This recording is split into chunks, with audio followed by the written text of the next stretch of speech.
വിശുദ്ധ ലൂക്ക അറിയിച്ച സുവിശേഷം 9-ാം അധ്യായം 23 മുതൽ 25 വരെയുള്ള തിരുവചനങ്ങൾ.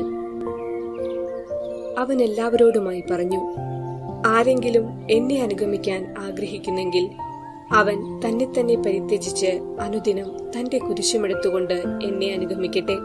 സ്വന്തം ജീവൻ രക്ഷിക്കാൻ ആഗ്രഹിക്കുന്നവൻ അത് നഷ്ടപ്പെടുത്തും. എന്നെ പ്രതി സ്വജീവൻ നഷ്ടപ്പെടുത്തുന്നവൻ അതിനെ രക്ഷിക്കും.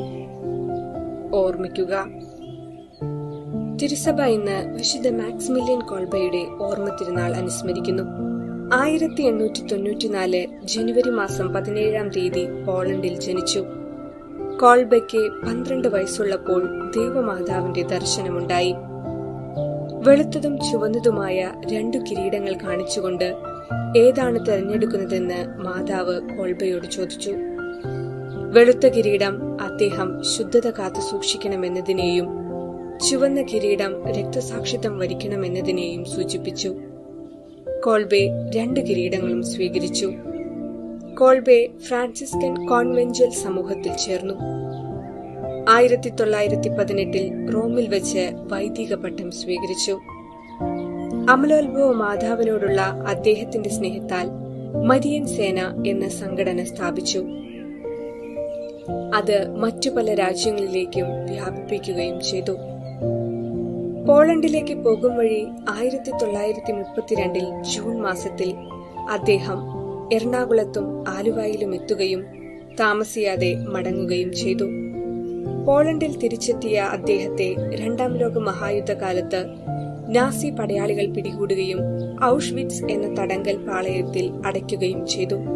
1941 ജൂലൈ അവസാനം ഈ തടങ്കലിൽ നിന്ന് 3 തടവുകാർ രക്ഷപ്പെട്ടു. ക്ഷുഭിതരായ പടയാളി മേധാവികൾ 10 തടവുകാരെ പട്ടിണി കിടത്തി കൊല്ലുവാൻ ഉത്തരവിട്ടു. അതിൽ ഒരാളായിരുന്ന ഫ്രാൻസിസ് സെക് തന്റെ അനാഥരാകുവാൻ പോകുന്ന മക്കളെയും ഭാര്യയെയും ഓർത്ത് നിലവിളിച്ചു. ഇത് കണ്ടുനിന്ന ഫാദർ കോൾബെ അയാൾക്കു പകരം ഞാൻ മരിച്ചുകൊള്ളാമെന്ന് പറഞ്ഞു.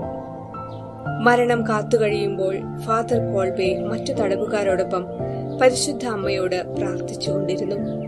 ആഹാരവും ജലവും ലഭിക്കാതെ 2 ആഴ്ച കഴിഞ്ഞിട്ടും മരിക്കാതിരുന്നതിനാൽ 1941 ഓഗസ്റ്റ് 14-ാം തീയതി വിഷം കുത്തിവെച്ച് ഫാദർ കോൾബയെ വധിച്ചു. 1982 ഒക്ടോബർ 10-ാം തീയതി ജോൺ പോൾ 2-ാമൻ മാർപ്പാപ്പ അദ്ദേഹത്തെ വിശുദ്ധനായി പ്രഖ്യാപിച്ചു. പരിശുദ്ധ അമ്മയിൽ നിന്നും ലഭിച്ച വെള്ളയും ചുമപ്പുമായ 2 കിരീടവും വിശുദ്ധന്റെ ജീവിതത്തിൽ പൂർണ്ണമായും നിറവേറപ്പെട്ടുവെന്ന വിശ്വാസത്തിൽ അടിയുറച്ച് നമുക്കും ആ വിശുദ്ധന്റെ ശുദ്ധതയിലും രക്തസാക്ഷിത്വത്തിലും വിശ്വാസമർപ്പിച്ച് ജീവിക്കുവാൻ ആ വിശുദ്ധന്റെ മാധ്യസ്ഥം അപേക്ഷിക്കാം. അതിനുള്ള കൃപ എല്ലാവർക്കും ഉണ്ടാകട്ടെ എന്ന് പ്രാർത്ഥിക്കാം.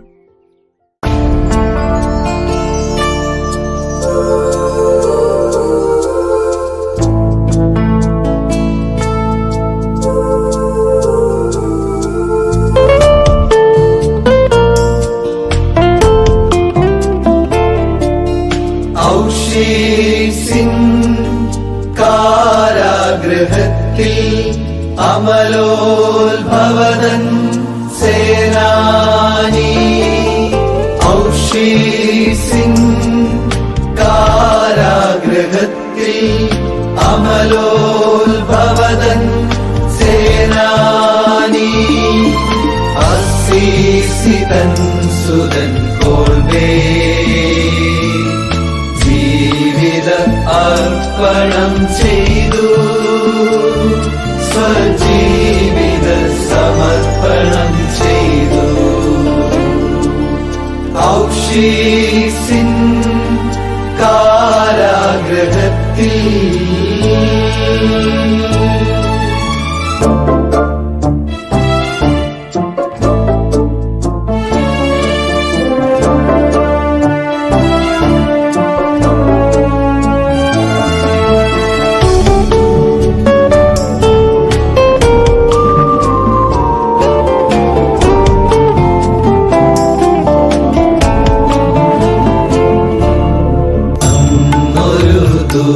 ദൂതുപോലെത്തി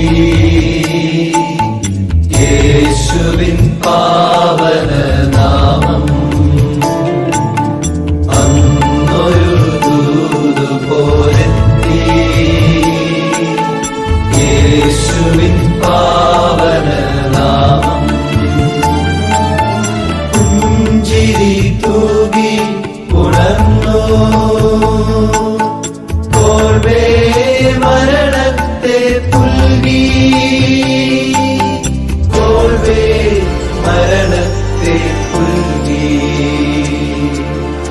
ഔഷീസിൻ കാരാഗൃഹത്തിൽ അമലോദ്ഭവതൻ സേനാനി, അസീസിതൻ സുതൻ കോൾവേ ജീവിത അർപ്പണം ചെയ്തു, സ്വജീവിത സമർപ്പണം ചെയ്തു.